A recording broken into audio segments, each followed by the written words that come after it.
yang akan langsung mendapat perlindungan dari Allah, kata Nabi, rajulun qalbuhu mu'allakun bil masjid. Seseorang yang hatinya selalu terpaut kepada masjid. Apa arti terpaut kepada masjid ini? Apa orang yang enggak pernah keluar-keluar dari masjid? Tentu saja bukan. Apa gunanya di dalam masjid terus kalau kerjanya cuma tidur doang?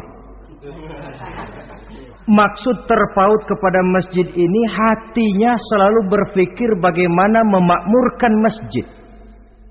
Jasadnya boleh saja ada di kantor, boleh saja ada di pasar, boleh ada di sawah, boleh ada di ladang. Tetapi hasil daripada usahanya dia lalu berpikir bagaimana memakmurkan masjid. Sebab apa? Masjid merupakan center of activity, pusat daripada kegiatan umat. Kalau kita lihat fungsi masjid di zaman Rasul, di masjid beliau berdakwah, di masjid beliau mengatur negara, di masjid beliau mengadakan perundingan, di masjid beliau bermusyawarah dengan para sahabat. Pusat daripada kegiatan umat. Dan memakmurkan masjid ini dasarnya tidak lain karena iman kepada Allah. Prinsipnya bagaimana kita menghidupkan masjid dan bukan mencari hidup di masjid. Kalau sudah prinsipnya dibalik, bukan menghidupkan masjid tetapi mencari hidup di masjid, saya khawatir masjid akan ambruk. Nyatanya kadang-kadang masjid kita ini fungsinya belum maksimal. Kadang-kadang ada kok masjid yang bukanya cuma seminggu sekali.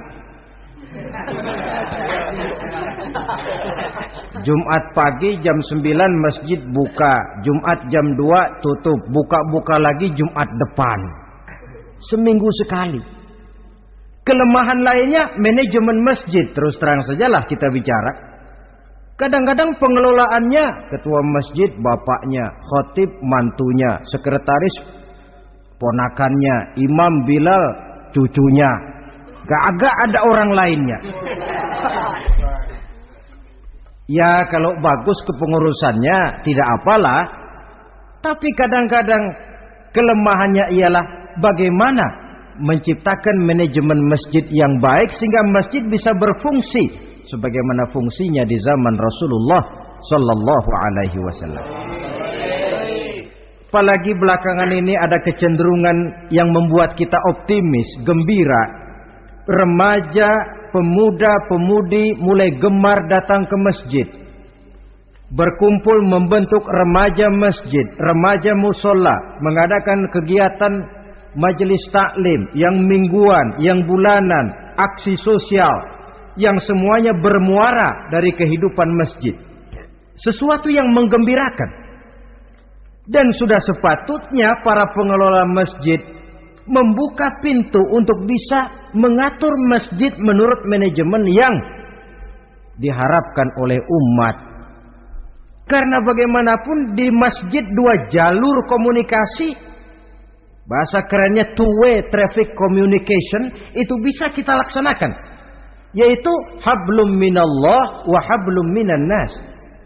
Berhubungan kepada Allah dan berhubungan kepada sesama manusia bisa terlaksana di masjid.